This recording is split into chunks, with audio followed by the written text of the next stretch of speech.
Sound yang enak itu pertama sistemnya harus bagus, harus benar. Redes Band sudah minta ada permintaan khusus. Saya mau minta 100 desibel di setiap titik. Jangan pakai are, kasih delay-delay yang banyak. Hah? Kita itu teknik bukan sulap masalahnya. Kita selalu kalah dengan visual. Itu lebih kayak intimidasi ke loudspeaker sih. Hai Melodians, kembali lagi sama kita Melodia Production di YouTube channel kita. Yeay. Jadi ini video kedua kita ya di YouTube kali ini.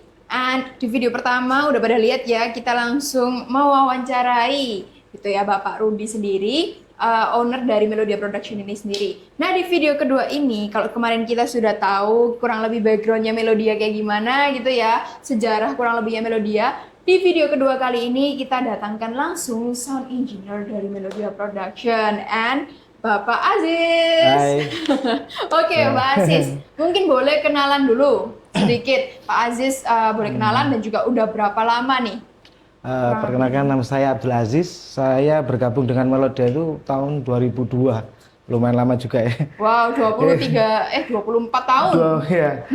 Jadi sempat di Melodia Jakarta juga selama 4 sampai 5 tahun, terus akhirnya kembali ke Surabaya. Bergabung di Melodia Surabaya lah. Oke, Pak Aziz di sini di Melodia Production as apa nih? Saya sebagai leader audio sih sebenarnya di sini. Oke, Pak Aziz. Nah, mungkin boleh dikasih tahu dulu ya. Kemarin mungkin sempat di spill tipis sama Pak Rudi, tapi boleh dijelaskan lagi secara singkat aja. Kayak di Melodia ini kita pakai brand audio itu brand audio apa aja? Sebenarnya banyak sih. Kalau dari dulu kita pernah pegang Mayer juga kan. Terus setelah Mayer, sebelum Mayer itu kita pernah pakai custom. Jadi saya masuk pertama ke sini tahun 2002 itu masih speaker custom. Jadi pakai speaker BNC, terus powernya pakai waktu itu masih pakai Crown. Jadi masih speaker custom, terus habis itu upgrade langsung ke Mayer kan. Berarti Pak Aziz menjalani ya yang waktu itu kita disempat dikira mengkloning Mayer tuh, iya. yang di video sebelumnya. Sempat menjalani. Jadi mengikuti loncatan-loncatannya itu lumayan kalau untuk audio itu. Jadi dari custom langsung ke Mayer, dari Mayer langsung kita masuk ke brand-brand Eropa. Jadi ya itulah mungkin yang membuat asik jadi betah di sini. Oke, di sini berarti sekarang ini pakai brand apa aja, Pak? Yang sekarang nih? Kalau saat ini kita pegang Outland itu dari Eropa kan, Italia, terus kita pegang Lynx dari Spanyol, terus sama One-Shot dari Amerika kan. Terus brand-brand yang lain ya ini Mas, iya sih. Kita Masih itu ya. Kita juga ada Sound Project Netherlands juga ya. Ya, Sound Project, terus kita pernah pegang Lambda juga. Oke. Ya, oke. Nanti mungkin itu dibahas lebih lanjut di video selanjutnya, spill tipis nih. Oke. Nah, di video kali ini guys, kita bakal bahas karena kita sudah datangkan leader audio sendiri ya, of course, kita akan bahas soal audio sound system lebih dalam gitu ya. Mungkin untuk perkenalan kita akan bahas apa sih kayak kenapa sound di event itu nggak sesimpel yang mungkin kalian pikir gitu ya. Karena mungkin kalau misalnya orang awam kan mikir kayak sound kan cuma tinggal tempel gitu ya, tinggal taruh, ya sudah, butuh apa kan ya sudah cuma dikecil besarin aja volumenya gitu ya.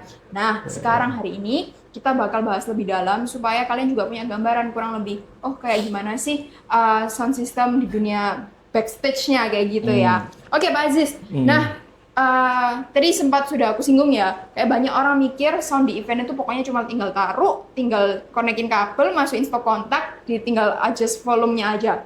Dan tapi menurut Pak Aziz sendiri itu gimana? Apakah itu benar atau gimana? Oh, tentu sangat salah sekali karena banyak prepare yang harus kita lakukan sebelum event.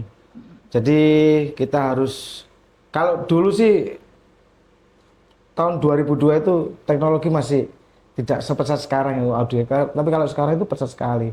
Jadi kita sebelum ke event kita harus meriset tentang venue-nya terlebih dahulu. Seperti misalnya kalau outdoornya itu los atau stadion. Kalau stadion itu ada tribunnya berapa, terus itu harus diukur.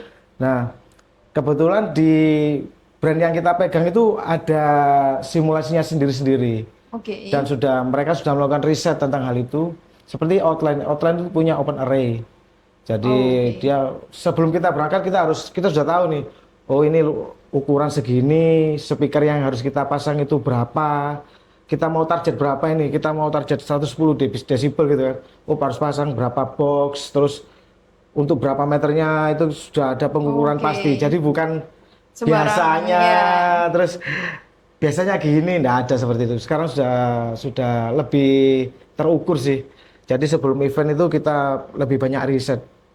Jadi memang harus menyesuaikan ya. Kalau misalnya nih Pak, walaupun di satu venue yang sama, kita bilang GOR A gitu ya, tapi acaranya beda. Kayak layoutnya beda. Dia misalnya yang pertama itu 5.000 orang, yang kedua 10.000 orang, dan secara layout beda. Itu apakah berpengaruh atau oh enggak, pokoknya pakai speaker ini aja sama aja? Setiap event kan mempunyai ini sendiri-sendiri ya. Jadi kalau konser itu dia mintanya, saya minta dari 105 sampai 110 mas. Oh, oke, ATFOH atau rata di semua titik. Oh, kita harus mikir tuh. Oh, kalau konser kayak gini. Beda lagi kalau eventnya itu talk show atau apa itu 90 sampai 100 enggak apa-apa lah mas. Oh, berarti kan beda lagi treatmentnya kan. Dan kita harus mengukur sih sebelum event tuh kita sudah bekerja, bukan cuma nanti datang pasang nyala malah gak karu-karuan kan. Betul. Jadi pasti di Melodia ini pasti ada surveinya dulu gitu ya. Pasti ada.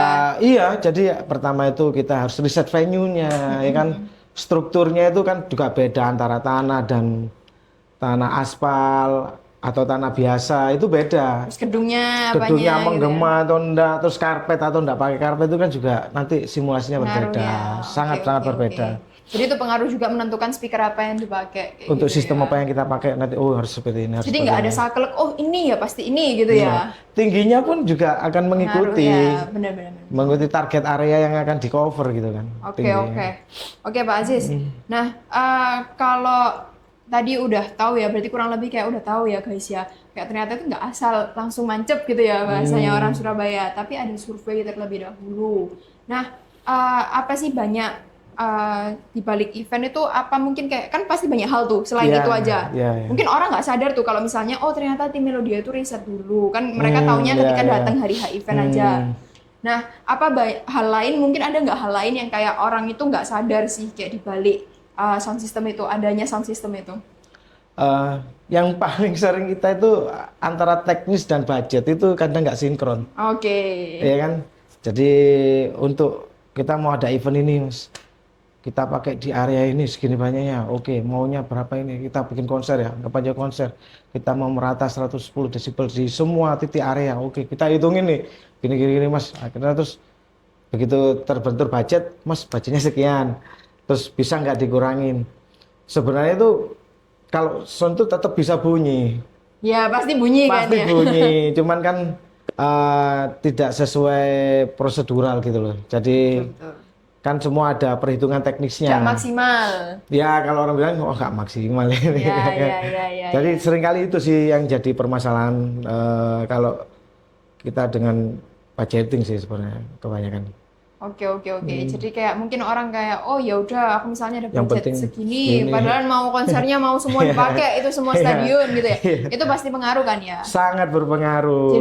Jadi walaupun sebenarnya ada speaker ya bisa, tapi mungkin kalau di push kayak gini pasti satunya ke quality ya. Ke quality. Sekarang kan sudah SOP semua kan dari Redes Band sudah minta ada permintaan khusus. Saya mau minta 100 desibel di setiap titik. Nah, itu kan sudah waduh. Kita kan nggak sembarangan pasang. Nggak pasang speaker gitu kan. Jadi dalam tanda kutip ketika sound itu mungkin di event itu dalam tanda kutip tidak maksimal, itu bisa jadi karena pengaruh itu ya. Sangat berpengaruh. Oke. Nah, ini mungkin yang kita nggak tahu ya ternyata ya guys ya. Mungkin kan mikirnya kayak loh ini kok nggak maksimal, kok nggak tahu gitu ya kan. Beda sama lighting dan LED ya. Kalau lighting dan LED orang pasti akan paham. Dia pinjam berapa meter atau berapa unit lighting gitu kan. Oh cuman 20 moving gitu aja. Orang pasti akan menyadari. Oh ya udah memang 20. Ya, cuma 20 gitu ya. 20 ya hasilnya segini. Tapi kalau audio itu sangat-sangat gitu unik. Ya. Iya. Sangat-sangat unik. Iya. very detail ya. Jadi gitu ya guys ya. Mungkin itu sesuatu yang kita kalau orang awam juga nggak tahu ya. Ternyata di balik kamera ada kayak gitu, hal-hal yang kayak gitu. Nggak bisa cuma kayak oh ya ini speakernya kan cuma segini, tapi kok maksudnya ini kok kedengarannya nggak enak, gimana sih gitu ya. Ternyata maksimal, di balik itu ada faktor-faktor lain gitu ya. Nah, kalau biasanya nih Pak Ajis tadi kan udah disebut memang ada survei, terus kemudian juga ada budget, faktor dari budget gitu. Tapi ada faktor lain nggak sih untuk dapetin kayak oh aku mau soundnya ini enak gitu. Sound yang enak itu pertama sistemnya harus bagus, harus benar. Sistem dari loudspeaker itu harus benar. Kalau kita kan sekarang sudah berkembang nih, kita ada kayak outline itu pakai sistem plug and play. Jadi meminimalis kesalahan pada saat setup. Gimana tuh? Jadi ada plug and play itu sangat simpel sekali. Jadi kayak dulu pakai NL4, NL8, kalau sekarang udah pakai multipin. Itu kesalahan, meminimalis kesalahan. Itu lebih cepat kerjanya. Sistemnya juga lebih enak. Nah, sistemnya pertama kan harus benar. Tuh. Terus yang kedua, source yang masuk ke konsol juga harus benar. Source-nya ya. Source-nya juga harus benar. Jadi pertama itu dari speakernya dulu. Kalau speakernya udah bagus, baru source-nya itu harus bagus. Source-nya juga harus HD gitu ya. Sering kali kan, misalnya kayak materi-materi yang kayak kemarin kita ada beberapa event, ada event yang tiba-tiba materinya kok jelek banget. Kita tanya, Mas, materinya nggak ada bagus. Maklum Mas, ini bajakan. Wah, sayang sekali kan. Sound kita sudah bagus, loudspeaker sudah bagus, sistem sudah bagus, source-nya jelek, nggak bisa diapa-apain. Justru mungkin karena speakernya ini udah bagus, sangat clear gitu ya. Dia malah kayak tanpa filter gitu. Tanpa filter lebih, ya tambah jelas jeleknya itu. Wah, tambah jelas gitu kan. Iya. Source-nya harus benar lah. Terus itu harus ada gini, kapasitas sesuai kapasitas. Jadi semisal dari satu brand ini kita pakai outline ini, peak-nya berapa ini outline ini? Peak-nya ada yang 110, 125, tergantung tiap komponen kan berbeda. Jadi kalau bisa sesuai kapasitas dari loudspeaker itu sendiri. Karena sebagus apapun loudspeaker, kalau dia sudah melebihi kapasitas, itu pasti distorsi. Kalau sudah distorsi, suaranya nggak ada yang bagus, nggak ada yang jernih. Karena apa? Materialnya sudah distorsi. Jadi sudah, ya material mau gimana lagi? Ya kan? Makanya di simulasi itu sudah jelas sebenarnya kita butuh berapa unit, terus kita mau pasang sistemnya seperti apa, tingginya berapa, sudutnya berapa, sudah kelihatan. Nah, balik lagi ke kalau kita kena budgeting, Mas, ini separuh boleh, tapi jangan dipaksa ya. Kalau dipaksa bukan masalah kita sayang barang, sebenarnya itu gak sayang barang, cuman nanti suaranya distorsi. Sayang juga kan ya buat eventnya. Sebagus apapun mixingannya kalau sudah distorsi sudah enggak pasti berisik. Oke. Mungkin ada yang kayak wondering gitu ya Pak. Kayak misalnya nggak bisa kah kalau misalnya nih source-nya biasanya kan ambil di internet tuh, online. Kan dari Pak Aziz sebagai sound engineer yang nggak bisa nge-mixing kah supaya jadi bagus gitu. Kita itu teknik bukan sulap masalahnya. Kecuali kita audio sulap gitu kan, ya mungkin bisa. Tapi kalau teknik ya ada, harus gimana tata caranya kan. Berarti nggak ada kah kayak Pak misalnya tekniknya tuh kayak sistemnya harus diatur gini supaya source-nya at least lebih jelas tuh dari source-nya jelek banget. Ya itu tadi bukan tukang sulap masalahnya kan. Nggak. Kalau source-nya kalau masih tentang karakter mungkin masih bisa diperbaiki ya. Oh ini kurang high atau kurang low atau kurang middle atau kurang itu masih bisa. Tapi kalau sudah source-nya jelek, sudah. Ya mungkin kan biasanya banyak kayak gitu Pak. Duh ini kok soundnya jelek gitu, kok masuk di telinga. Orang kan taunya soundnya kok gini ya, padahal kita sudah ngomong sama yang punya materi, Mas ini materimu gini-gini. Nggak apa-apa Mas. Gimana lagi kan? Nah, itu uniknya sound kan. Karena sound itu berhubungan dengan orang lain. Iya, jadi nggak bisa semata-mata kita juga, tapi orang kan lihatnya gitu ya. Sistem kita bagus, source-nya jelek ya sudah, ampun. Iya. Banyak sih orang ya gitu ya. Pasti kalau otomatis ya kayak kita sendiri kalau datang ke event, kalau kita nggak ngerti kan, oh ini speakernya jelek gitu ya. Padahal banyak faktor ya ternyata. Banyak faktor yang mempengaruhi. Sangat-sangat banyak dan juga itu faktor eksternal gitu ya Pak ya. Eksternal dari audio itu sangat mempengaruhi. Gitu ya. Jadi kembali lagi guys, sound engineer bukan audio sulap ya. Bukan audio sulap. Jadi harus juga kasih source-nya yang bagus supaya sayang nih speakernya udah bagus, speakernya dari outline Itali gitu-gitu ya, line Iya. array dan lain sebagainya, tapi source-nya jelek itu sayang gitu. Jadi dipastikan, berarti ini dipastikan juga guys kalau kalian itu ketika mau ngadain event atau kalian punya source, itu dipastikan source-nya itu clear, source-nya HD biar juga bisa maksimal dengan speaker yang kalian udah sewa mahal-mahal gitu ya Pak istilahnya ya Pak ya. Oke. Nah, tapi kalau dari Pak Aziz sendiri, kan banyak nih juga kayak, oh speakernya ini kelihatannya udah mahal gitu ya. Tapi kenapa hasilnya itu masih bisa jelek? Apakah ya semata-mata cuma karena source-nya jelek tadi atau ada faktor lain? Jadi ya, banyak lagi, jadi gini ya, speaker sudah mahal nih, ya kan? Tapi hasilnya nggak maksimal. Lihat dulu. Kalau kita, makanya loudspeaker itu bukan hasil akhir. Kita harus memperhitungkan sumbernya, terus ruangannya, Betul. ya kan? Misalnya ruangannya sangat gemas sekali, kan? Orang pasti akan, wah, suaranya kok terus bulas, mantul-mantul. Sebenarnya yang mantul-mantul itu bukan suara loudspeakernya, tapi suara gedungnya. Iya. Jadi pernah kita dulu kita pernah sama engineer terkemuka yang kerja sama dengan kita. Jadi ada di suatu gedung venue itu, terus dikomplain dia, mas ini suaranya mantul-mantul. Sebenarnya bukan speakernya yang mantul-mantul, tapi ruangannya ini mantul-mantul. Oh, jadi harus ada treatment.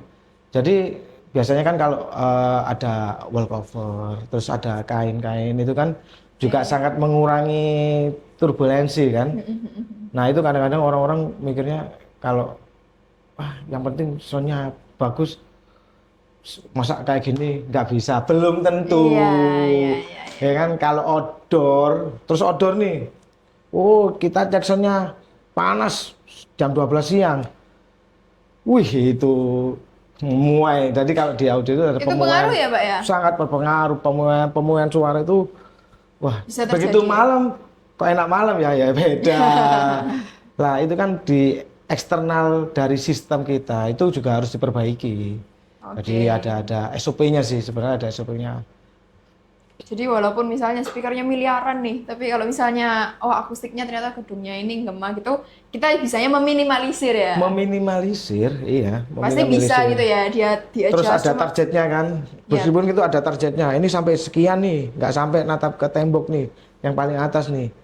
Nah turbulensinya ini tetap alamiah. Tetap alami kan, itu nggak bisa dihilangkan. Jadi walaupun kelihatannya yang kayak outdoor, yang kayak lost gitu ya, tapi banyak pengaruh lainnya ternyata ya. Banyak eksternalnya itu yang harus, humidity, kelembapan, suhu itu sangat berpengaruh. Itu dulu yang pionirnya itu, pertama kali kita bicara audio dan berhubungan dengan humidity itu, setahu saya itu masih sama Mayer. Dulu kita belum pernah buat apa itu termometer, apa ini, begitu kita pegang Mayer, terus kita dapat training dari Mayer, apa itu humidity, terus dari ternyata begini. Nah itulah, kalau untungnya kita itu pegang banyak produk ya, jadi kita banyak sekali belajar, terus ada training dari pabrikan itu kan, ternyata harus begini. Iya. Makanya mungkin Pak Aziz juga lama di sini ya, karena kayak serunya terus gitu ya. Iya. Ada tantangan-tantangan. Kan banyak orang tapi juga yang lebih suka kayak zona nyaman gitu loh, Pak. Kayak ya udahlah pokoknya gini, aku kok suruh belajar baru tuh kayak capek gitu kan, banyak. Passion tiap orang kan berbeda. Iya, betul. Passion tiap orang berbeda. Oke, ternyata banyak ya guys ya. Ternyata nggak cuma kayak bener-bener cuma venue, source-nya gitu, tapi juga venue, bahkan humidity. Bahkan matahari pun bisa pengaruh ya, kayak kita manusia pun kalau kena matahari kan marah gitu ya guys soalnya. Speaker ternyata juga bisa marah gitu ya Pak ya, ngomongnya ya. Pemuaian sih ya. Iya. Oke. Pak, mungkin kita masuk ke pertanyaan terakhir nih Pak. Kalau misalnya orang mau bikin event, apa sih mungkin kayak ada nggak satu kesalahan terbesar gitu yang harus dihindari dulu sebelum aku mau bikin event? Jadi karena saya di divisi audio ya, jadi seringkali itu begini, kita sudah meriset nih venue ya kan, event ini target audiensnya segini, terus permintaan desibelnya segini, oke kita pilih, kita sudah pakai simulasi kan, dari tiap-tiap pabrikan kita pakai simulasi. Terus begitu sampai ke sana, Mas bisa gak minggir karena ini kayaknya nggak bagus secara visual lah. Kita selalu kalah dengan visual. Oke. Audio itu apalagi di acara-acara wedding, Mas jangan di sini Mas, ini nanti kena foto. Nah ini, ya kan, teknis akan kalah Versus dengan visual. biasaan nih Mas. Ya. Biasaan nih Mas gini Mas. Biasanya kalau wedding itu di sini Mas. Nggak apa-apa, loh, tapi kan nggak boleh Pak gini-gini. Nggak apa-apa, kemarin juga nggak apa-apa. Nah ini loh. Jadi kadang saya itu tertarik dengan namanya, dengan ada ownernya Vitus, Pak Rudi Vitus itu dia ngomong sama gini. Kalau kita ngomong sama klien itu sebisa mungkin klien itu yang memfollow kita, bukan kita yang follow klien. Oke. Jadi meminimalis kesalahan teknis. Nah itu sih saya, makanya kenapa kok saya kadang-kadang, Mas nggak bisa Mas, harus gini, harus gini, harus gini. Ya itu tadi, karena kalau ini sampai kita ngikut mereka yang tidak tahu teknis, ya tambah. Kelihatannya yang Iya kan, iya Mas nggak apa-apa kan kedengeran, iya kedengeran. Bukan cuma itu, range-nya berapa ya kan. Iya. Kalau dia terlalu dekat sama tembok, cuman karena gara-gara dekor ya kan. Iya. Waduh, belum lagi nanti loudspeakernya di belakang band, wah sudah. Kalau sama itu yang perlu dihindari sebenarnya, karena kita itu khususnya masih sering mengalami hal-hal seperti itu. Oke. Itu lebih kayak intimidasi ke loudspeaker sih. Jadi ya udah, kita sudah berpikir pas ini gini, ya sudah kalah sama. Biasanya Mas di situ. Biasanya kalau udah kata biasanya ya, itu ya. harus dihindari. Ya. Jadi mungkin iya ya, kalau orang mungkin nggak ngerti teknis, orang awam gitu ya Pak, kan lihatnya kayak secara look, secara estetika gitu ya. Iya, kan. Terus kan kayak pokoknya sound kan pokoknya bunyi Pak, Pokoknya kan masih dengar kan, iya sampai belakang kan masih dengar kan. Iya, kan. Padahal banyak faktor, karena juga kita nggak sembarangan gitu ya Pak ya. Iya. Kecuali kalau memang mau sembarangan bunyi, ya bisa-bisa aja kan ya Pak ya. Kalau mau biasanya ya. Ya bisa, biasanya juga Cuman kita kan bisa. kita nggak Ya. bisa seperti itu. Betul, gitu kita kan. juga ada SOP. Ada SOP-nya. Kita juga maintain high quality lah ya. Maintain high Kita nggak mau quality. sembarangan nurunin karena biasanya itu gitu ya. Biasanya. Karena ada perhitungan teknisnya sendiri. Ada. Nggak cuma sembarangan, yaudah venue ini, ballroom ini, taruh ini gitu ya. Ya, ada Tapi ininya sudah ada sendiri. gambarannya gitu ya, sudah ada surveinya dan lain sebagainya yang membuat ya memang harus benar-benar presisi gitu ya. Pak ya. Iya. Jadi pengalaman saya dengan prinsipal itu kan, mereka berani speak gitu loh. Oh nggak bisa, itu memang harus begini. Oh begini ya, harus begini gitu. Ya. Jadi mungkin ini tips juga gitu ya buat kalian guys ya, mungkin yang mau ngadain event dan lain sebagainya. Selain looknya, estetikanya, kalau acara mau maksimal pasti dipertimbangkan gitu ya dari segi teknis. Ya itu kecuali mau pakai konsep biasanya ya kan.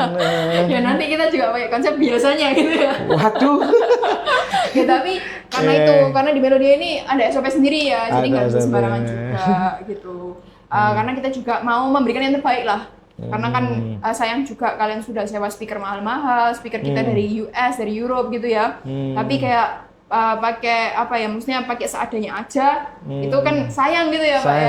Sayang sekali. Nggak maksimal ya kan. Iya, mungkin ya nyala ya. Cuma kayak ya itu nggak maksimal. Oke. Jadi ternyata banyak faktor banget ya Pak ya yang mempengaruhi. Dan mungkin tadi dari pembahasan kita awal kayak kita mikirnya kayak cuma speaker itu ya udah ditaruh aja gitu. Pasang sound ya cuman gini aja. Iya. Misalnya kalau misalnya yang kecil-kecil pakai tripodan gitu ya. Kalau besar pokoknya line array gitu ya. Orang kan kadang mikirnya gitu. Ternyata enggak ya. Enggak juga. Pernah itu ada kasus ya gini ya. Jadi Mas pakai delay yang jangan pakai array. Kasih delay yang banyak. Hah? Jadi kan kita fungsinya array itu karena ada targetnya kan. Ya, betul. Dia ada dibikin array itu karena ada targetnya. Terus kita pakai delay yang banyak. Belum nanti ngitung delaynya. Ya kan? Belum, kenapa? Ngapain? Pakein aja lah array. Dari depan aja, dari satu dan nanti kan bisa dikontrol itu. Jadi kita, ya kadang kita, iya Mas, kita yang dulu, terus habis itu kita speak.